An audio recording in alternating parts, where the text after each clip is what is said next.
la política doméstica, la política argentina se complica para Javier Milei, pero el mundo lo recibe con los brazos abiertos. Esta semana estuvo en una gira que lo llevó casi 5 días a Israel en visitas estratégicas con personalidades estratégicas de esa nación. Milei da su apoyo abierto, sostenido a Israel desde el ataque terrorista de Hamás el 7 de octubre del año pasado, y todo ese acercamiento también al judaísmo dispara muchísimas preguntas. ¿Cómo se mueve este gobierno en el mapa geopolítico global? ¿Y qué preguntas se disparan en términos de la defensa y de la seguridad de la Argentina en este nuevo mapa de conflictos internacionales? De eso vamos a hablar hoy con un experto en inteligencia global, en seguridad y defensa. Me refiero a Andrei Servín. Muchísimas gracias, Andrei, por estar en la repregunta. No, por favor, gracias por la invitación. Andrei es presidente de la Coordinadora Regional de Investigaciones Económicas y Sociales, CRIES, y es doctor en Relaciones Internacionales por la Universidad Complutense de Madrid. Andrei, hay una serie de polémicas que se disparan a partir de este acercamiento, este alineamiento de Argentina con Israel, sobre todo por la fuerte vinculación del presidente Milei en relación al judaísmo, y sobre todo desde el ataque de la agrupación terrorista Hamás a Israel el 7 de octubre. Una cuestión que se plantea es el grado de riesgo que puede disparar en el medio de estos conflictos internacionales que se han globalizado en estas otras épocas para la Argentina. ¿Ese es un análisis que un presidente y un gobierno debería hacer? Porque hay quienes sostienen que Argentina hace bien en alinearse con Estados Unidos y con Israel y mostrar su abierto apoyo a una población, a una nación agredida de manera contundente por un grupo terrorista. A ver, por un lado tenemos que considerar si el factor limitante o que condiciona el accionar de la política exterior es la amenaza de lo que puede ocurrir en base a tomar este bando. Me parece que desde la perspectiva argentina histórica, sobre todo habiendo sido un país afectado en 2 instancias por ataques terroristas vinculados con extremismo en esa región del mundo, muchos de estos grupos también de una forma u otra terminan vinculados con organizaciones como Hamás, sobre todo cuando hablamos de los actores que los financian y los apoyan de fondo. Entonces, desde ese sentido creo que la solidaridad argentina con Israel en términos de reconocer el ataque que se perpetró contra Israel y la necesidad de luchar contra este tipo de radicalismo es importante. Simplemente alejarse de una postura así basada en principios por la posible amenaza que ello pueda significar, me parece que es un condicionante inadecuado, ¿no? Tendrían que haber algunos principios rectores, y en este caso se está asumiendo un principio rector como este, que es la solidaridad ante un ataque como el que vivió Israel. Porque además gente vinculada con la comunidad judía, intelectuales vinculados con la comunidad judía, señalan que restringir ese apoyo por el temor a una amenaza terrorista tiene visos de antisemitismo también. Tiene visos de antisemitismo, pero también tiene que ver con cuál es el propósito final del terrorismo internacional, ¿no? Y lo que busca es modificar comportamientos o posturas de ciertos actores políticos en base a la amenaza del ejercicio de la violencia, ¿no? Entonces estamos básicamente cumpliendo con el propósito del terrorismo cuando nos sometemos a sus intereses de esa manera. También igual creo que ampliaría un poco el marco en el cual entendemos este posicionamiento, ¿no? O sea, me parece que el acercamiento con Israel, sobre todo esto de hablar de mover la embajada en Jerusalén, también son guiños hacia el trumpismo, sobre todo mirando lo que se puede venir en las próximas elecciones norteamericanas. Pero si uno lo vuelve al plano de seguridad, el tema de Jerusalén, que es tan crítico para las religiones monoteístas que consideran que esa es su tierra santa, y bueno, y se ha dejado bajo una especie de paraguas la resolución de a quién pertenece Jerusalén y de quién debería ser la capital.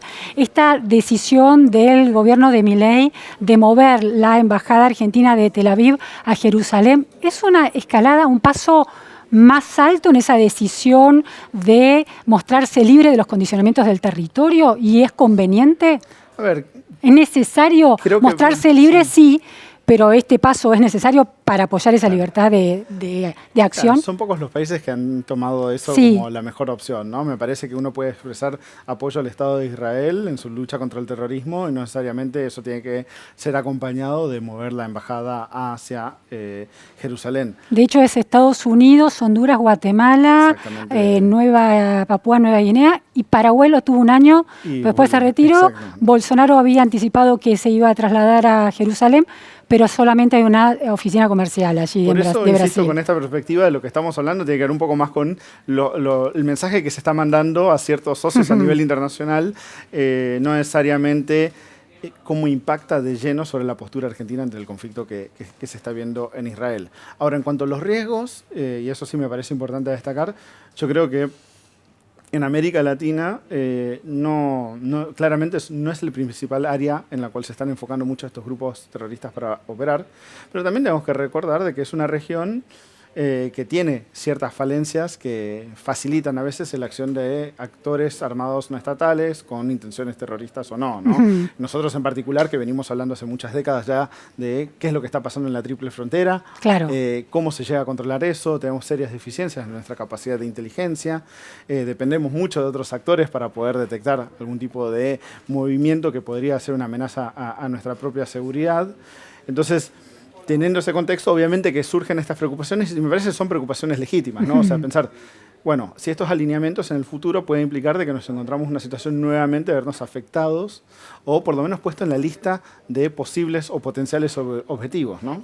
Quiero retomar ese punto porque una de las lecturas que se hace es que este alineamiento de Milei respecto de Estados Unidos y entonces también de su socio Israel, más allá de las identificaciones personales que siente el presidente Milei, se parecen mucho al alineamiento de Carlos Menem en los 90 con Estados Unidos, que llevó, por ejemplo, al envío de tropas, recordamos, en septiembre de 1990, esa decisión de mover tropas, un avión Hércules, 2 fragatas y 450 soldados profesionales al Golfo Pérsico, y hay quienes hacen una lectura de que eso fue una de las variables que puso a la Argentina en el foco del terrorismo, que termina después con los atentados a la Embajada de Israel y a la AMIA.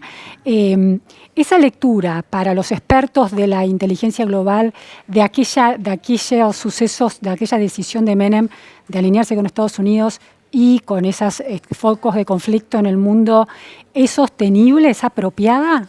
A ver, creo que entran en juego más decisiones por las cuales Argentina se convirtió en ese momento en un objetivo y puede convertirse en un objetivo a futuro, ¿no? Es decir, que eso es aquella lectura de ser un blanco a partir de ese posicionamiento. El alineamiento con los Estados Unidos claramente marca una postura a nivel internacional, lo hizo en los 90s, me parece también era un contexto diferente, ¿no? Cuando estábamos hablando del contexto de los años 90, era el mundo unipolar con la máxima potencia, el alineamiento quizás era, por decirlo de alguna manera, quizás un poco más justificable en ese contexto en particular. Ahora estamos viendo un mundo en el cual vemos el surgimiento o la emergencia de múltiples polos de poder, esa hegemonía norteamericana está siendo discutida, entonces ese alineamiento norteamericano también impacta un poco sobre cómo terminas vinculándote con otros actores. Entonces, eso por un lado. Por otro lado, en términos de hacer esa lectura sobre qué puso Argentina en el mapa en ese momento que llegó a los atentados en Argentina. Me parece que ese puede ser un elemento, me parece que es más relevante la población judía que había en el país, el tipo de instalaciones y lo que es un objetivo de oportunidad. Recordemos que muchas veces cuando se crean este tipo de redes internacionales orientadas a eventualmente perpetrar ataques terroristas contra objetivos que están en diferentes partes del mundo, son estructuras que requieren de que aparezcan objetivos, pueden tener algunos objetivos prioritarios, pero también los objetivos de oportunidad tienen que aparecer y eso se pueden aprovechar, ¿no? El talón de Aquiles de los países. Exactamente. Entonces, cuando encontrás vulnerabilidades, cuando encontrás falencias estatales que permiten que justamente estos actores puedan desplazarse, puedan asentarse en algún lugar en particular, puedan planificar un ataque, puedan recurrir y obtener los medios materiales y financieros para perpetrar el ataque, el recurso humano necesario para perpetrar el ataque, eso es porque se generaron las condiciones necesarias para ello, ¿no? Bueno, y en este contexto, que volvemos a estar en ese mapa global a partir de estos alineamientos, y la Argentina hereda una crisis histórica, ¿no? Que también impacta en la calidad de las fuerzas de seguridad, de la inteligencia y de las Fuerzas Armadas. ¿Hay un talón de Aquiles en la Argentina? Completamente. Creo que estamos en una situación particularmente preocupante, ¿no? En términos del terrorismo internacional, de los riesgos. Terrorismo internacional, de nuestras capacidades de inteligencia, de nuestra capacidad de detectar de forma temprana algún tipo de amenaza a nuestra seguridad. Yo voy a dar un ejemplo que se discutió mucho hace un par de años cuando estábamos viendo el tema del ingreso del avión de Emtrasur, ¿no? El famoso avión de Emtrasur, que hoy, por cierto, se está moviendo nuevamente en los hangares de Ezeiza. Esa aeronave, más allá... La de los iraníes detenidos. De los iraníes y los venezolanos con esa tripulación mixta. Esa aeronave fue retenida cuando ya estaba tratando de salir nuevamente del país. O sea, sonaban las alarmas entre la sociedad civil y los medios de comunicación y ahí se tomó una acción.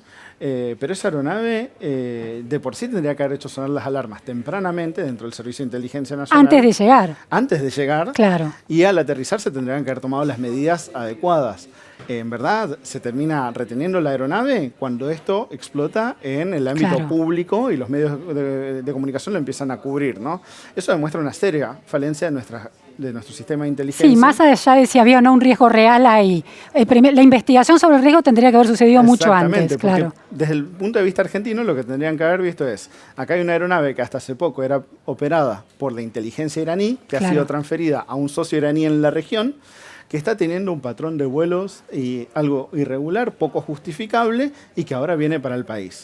Mínimo, tendría que haber algún tipo de alerta. Esa alerta no se da realmente hasta que la aeronave mientras está tratando de salir y los medios de comunicación dicen, bueno, pero ¿por qué está esta aeronave en Argentina? ¿No? Entonces, ese es un ejemplo muy operativo sobre lo que pasa cuando tu capacidad de inteligencia no está debidamente afinada, no tiene los recursos necesarios, entonces pasan este tipo de situaciones. Le sumamos a ello que tenemos fuerzas de seguridad que en muchos casos están sobrepasadas, las Fuerzas Armadas que se mantienen al margen de estos temas, pues no pueden operar en el ámbito de la seguridad nacional o contra actores no estatales. Ni siquiera contra el terrorismo internacional, no tienen ningún rol. En el contexto actual, las Fuerzas Armadas están completamente inhibidas de actuar contra aquello que no sea una amenaza externa estatal.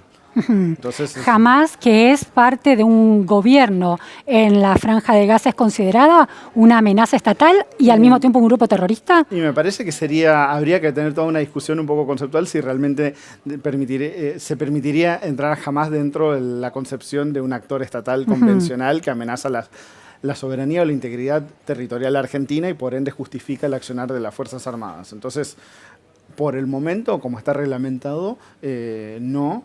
Por eso también un poco la discusión sobre cómo se termina tipificando a Hamás, si es un grupo terrorista o no, puede facilitar un poco esa discusión, pero hoy en día eso es algo que recae netamente en la responsabilidad de la inteligencia y de las fuerzas de seguridad, que también tienen sus propios órganos de inteligencia, pero es una inteligencia que no está necesariamente orientada a la lucha contra el terrorismo, sino más bien es la de la inteligencia criminal. Contra el narcotráfico, por ejemplo. Por ejemplo, exacto. Ahora, los cruces entre el narcotráfico y los grupos terroristas son cada vez más difíciles de desarmar, ¿no? Es que hay sinergias ahí que son muy profundas, ¿no? Porque financiamiento. El financiamiento es clave, la obtención de materiales, de recursos humanos, armas, todo eso van de la mano, ¿no? Volvemos al avión, el caso del avión de Emtrasur. El avión de Emtrasur había volado previamente, aterrizado en un momento en Ciudad del Este. Un aeropuerto que es conocido por ser un lugar donde no aterrizás si no tenés algún tipo de vínculo y autorización por parte de los grupos criminales que operan en esa región, ¿no? Entonces, y la triple frontera, la preocupación que surge en torno a la triple frontera es, sí, han habido indicios claros de presencia de algunos grupos terroristas que operan, que tienen vínculos con esa región. Pero lo que más preocupa es que es un lugar donde se gestan todas estas condiciones que son ideales para que proliferen ese tipo de grupos. Porque hay instancias para lavar dinero, para obtener armas, para reclutar gente. Tráfico ilegal de distintas cosas. Cruzar las fronteras sin ser monitoreados. Tráfico ilegal de personas, tráfico de armas, tráfico de drogas, de dinero. Todos los elementos que necesitas para poder llevar y coordinar una acción terrorista, ¿no? Entonces, ese tipo de espacios, que los vemos muchas veces desde el punto de vista, bueno, eso es un hub criminal. Bueno, ese hub criminal también gesta las condiciones idóneas para que pueda surgir algún tipo de amenaza terrorista. Andrei, cuando mirás el mapa de América Latina, ¿cuál es la nación que está mejor preparada para todo tipo de amenazas? Amenazas de otros estados que parecen ser de menor intensidad en esta región o amenazas terroristas. A ver, si vamos a lo que es las amenazas convencionales externas, tenemos países como Brasil, como Chile, que vienen desarrollando una política de defensa muy sostenida. ¿Eso es inversión en armamento? Exactamente, inversión en armamento, pero también en mantener recursos humanos, en la infraestructura necesaria para las Fuerzas Armadas, la logística. Brasil tiene toda una industria de defensa que les ha permitido, por ejemplo, convertirse en uno de los mayores proveedores de munición a nivel global, lo que a vos te da ciertas certezas, en el caso de un conflicto armado, poder proveerte a ti mismo de los insumos necesarios para un conflicto armado. Entonces, son dos países que vienen desarrollando una política de defensa muy concreta, también entendiendo cuál es su rol dentro del marco estratégico regional y global, ¿no? Brasil tratando de posicionarse no solo en liderazgo regional, pero también como un actor global, ha enfatizado esa necesidad de tener una capacidad de defensa consolidada. Chile, que en muchos casos lo ve desde el punto de vista de, bueno, su posibilidad de confrontación con algún vecino, en particular con Perú, con esa histórica disputa que sostienen, pero también una forma de fomentar sus vínculos con socios que les son importantes, porque estandarizar el equipamiento de la OTAN, por ejemplo, le permite interoperabilidad con Estados Unidos, con los países europeos. Entonces también termina siendo una herramienta importante dentro de sus vínculos internacionales. Hay una simetría en términos de formación o de... Exactamente, o compatibilidad de sistemas, de doctrina, de entrenamiento, que termina siendo relevante para fortalecer esos vínculos con estos otros países. La Argentina está muy desfasada. Hoy en día las capacidades militares argentinas están muy desfasadas. Por un lado, eso requiere una inversión en términos materiales, también requiere de mucha inversión en términos de recuperar la infraestructura de las Fuerzas Armadas y también mucho en cuanto a cuestiones salariales, alimentación del personal, incluso sin muy básica. O sea, hay cosas, hoy en día, muchas unidades están teniendo problemas para alimentar a su personal. Y en términos de la capacidad de inteligencia de los países, ¿cuáles son los países que están mejor dotados? ¿También Brasil y Chile? Yo creo que Brasil en general lleva un poco la posta en este sentido en la región. Colombia históricamente ha tenido una capacidad de inteligencia muy instalada. Muchas veces la importancia no es solo haber creado y sostenido una red de inteligencia, que aparte no la creas de un día para el otro, pero también es asegurar y seguir construyendo sobre los vínculos con los otros países que tienen esas capacidades, ¿no? Entonces, cuando vos quemás a tus propios agentes o tenés internas todo el tiempo dentro de tu estructura de inteligencia o es utilizada para algún propósito político doméstico, eso te quita credibilidad con tus socios internacionales. Y eso reduce entonces también tu capacidad de ser efectivo en tu trabajo, porque muchas veces las alertas terminan llegando al exterior. En el caso argentino, en los años recientes, muchas de las veces que han habido algún tipo de amenaza que se ha hecho pública, en general ha venido porque algún socio internacional los ha alertado sobre esa situación. Claro, esa cercanía, esa asiduidad de la relación desde lo comercial hasta lo geopolítico, ¿no? Y nosotros estamos en un momento que ya la gente no sabe ni siquiera cómo se llama nuestra agencia de inteligencia, ¿no? Entonces, que si la Secretaría de Inteligencia, que si la AFI, que esto, que aquello, ¿por qué? Porque venimos de cambios, de recambios, de manipulación política de la misma, por internas, un montón de cosas que terminan afectando sus capacidades centrales para poder funcionar para lo que debería funcionar. Claro, sí, distraídos en esos temas de manipulación por parte de la política. Andrei, el mapa también muestra, bueno, la guerra entre Rusia y Ucrania. Venimos de un gobierno, de una gestión como la de Alberto Fernández y la del kirchnerismo y de Cristina Kirchner, de un alineamiento y una cercanía con Putin y con Rusia, a un presidente Milei que muestra una cercanía abierta, con invitación incluida a la Asunción, del presidente de Ucrania y cercanía de Ucrania.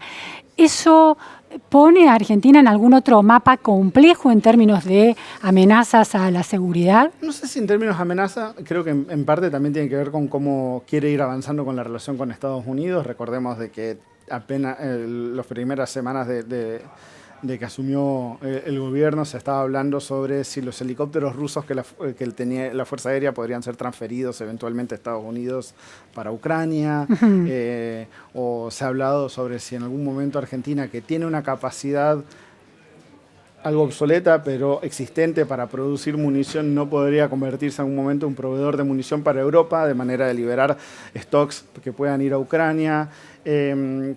Creo que mucho de ello tiene que ver con mandar señales a Estados Unidos. Si nosotros podríamos ser un potencial socio en una situación que es tan crítica, que requiere de esta ayuda. Y que tiene tensión interna Estados Unidos con ese tema. También tienen sus tensiones internas, pero que también pueden ser a veces oportunidades. Pensemos que Ecuador, por ejemplo, recientemente ha anunciado que va a estar dando de baja buena parte de su material de fabricación soviética para que este eventualmente pueda ser transferido a Ucrania. A cambio, Estados Unidos se ha comprometido de proveer de un crédito para la adquisición de equipos occidentales en su reemplazo, ¿no? Claro, Entonces, claro. que es algo que viene empujando bastante el Comando Sur en los últimos años. Bueno, desde el inicio de la guerra hubo mucho de esto. Bueno, los países que operen equipamiento ruso o soviético, que quieran deshacerse de él y reemplazarlo con equipamiento occidental, les facilitamos las condiciones. Entonces eso, por un lado, a veces significa que un país puede modernizar sus capacidades. Por otro lado, transferir a Ucrania este equipamiento, y Estados Unidos, obviamente, que está contento cuando puede tener un nuevo contrato en la región, y sobre todo un contrato que no va a ganar ni China ni Rusia, ¿no? Claro, importante eso, el peso de este organismo, el Comando Sur, y la directora del Comando Sur.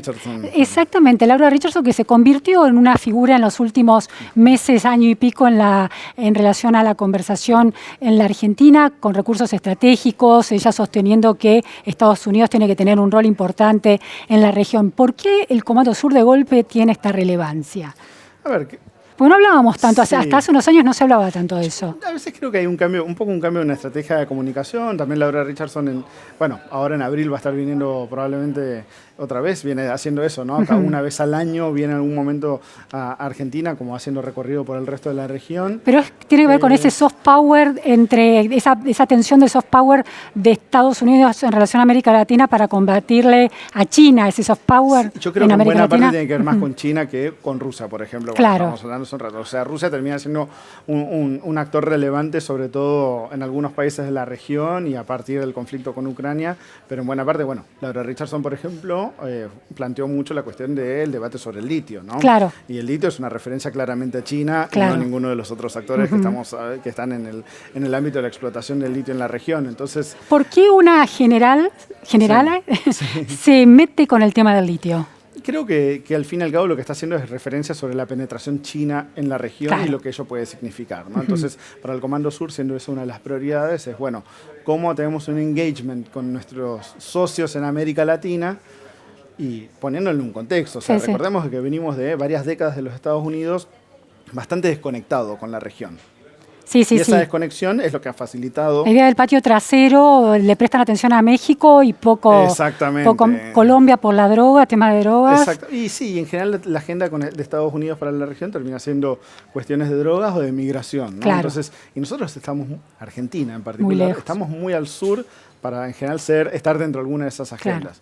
Claro. Pero a medida que China ha fortalecido justamente en ese mismo periodo de alejamiento estratégico norteamericano, China tiene este rol cada vez más preponderante y termina siendo visto como un socio muy viable o ventajoso para los países de la región. Entonces ahí, una de las estructuras que tienen los Estados Unidos para reacomodar esa relación o reconstruir esos vínculos termina siendo el Comando Sur, que es una estructura que termina facilitando a veces la cooperación en el ámbito de la seguridad, de la defensa.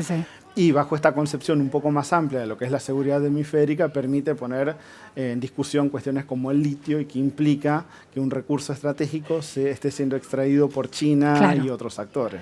Andrei, dos últimas preguntas. En la discusión sobre Jerusalén y la voluntad por parte de Milei de mover la embajada hacia allí, se plantea esta ruptura de una tradición histórica de la Argentina de neutralidad respecto de ese tema o de neutralidad en general, de no alineamiento, ¿no?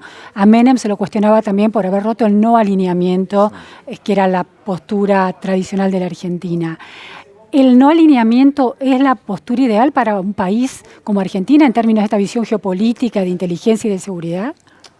A ver, Argentina está en una situación particularmente compleja a la hora de pensar sus asociaciones internacionales, porque tenemos, por ejemplo, un territorio en disputa con un miembro de la OTAN. Entonces eso te pone en Gran tensión. Bretaña. Exactamente. Entonces uno quiere establecer un país que quiere establecer un vínculo cercano con Estados Unidos, lo está haciendo con el principal socio militar y económico que tiene Gran Bretaña, y que está enmarcado dentro de una alianza que es de gran peso. Pero por otro lado, creo que esta idea de ir alineándose con Occidente a veces no necesariamente está tan enfocada en cuál es el impacto en términos estratégicos para Argentina y sí cómo es el vínculo en términos más simbólicos, discursivos, ideológicos con ciertos actores dentro de Occidente, ¿no? Entonces, y en necesidad de contraponerse, entonces el discurso a veces beligerante que se tiene con China, por ejemplo. Innecesario cuando es uno de nuestro principal socio comercial, ¿no? O sea, nos pone en una situación compleja. Claro, no es necesario ese lenguaje. Exactamente, ese lenguaje, pues, ese énfasis termina siendo quizás ventajoso de lo que se quiere construir discursivamente, pero en términos estratégicos para Argentina termina siendo complejo. Argentina necesita poder diversificar sus relaciones y eso significa que tienes que tener una relación saludable con actores como China, entendiendo cuáles son las limitaciones. Entendiendo las distancias necesarias. Exactamente. Pero Estados Unidos no deja de ser la principal potencia que tenemos en el hemisferio y un actor de sumo peso. Y en términos de estilo de vida y de ideal de vida está muy cercano. Creo que muchos más se identifican mucho más con la concepción liberal y occidental que cualquiera de las alternativas, ¿no? Y la última pregunta es en relación a estas Fuerzas Armadas un poco desvencijadas de Argentina y desprestigiadas, aunque bueno, ha habido una reconstrucción de esa imagen después de 40 años de democracia.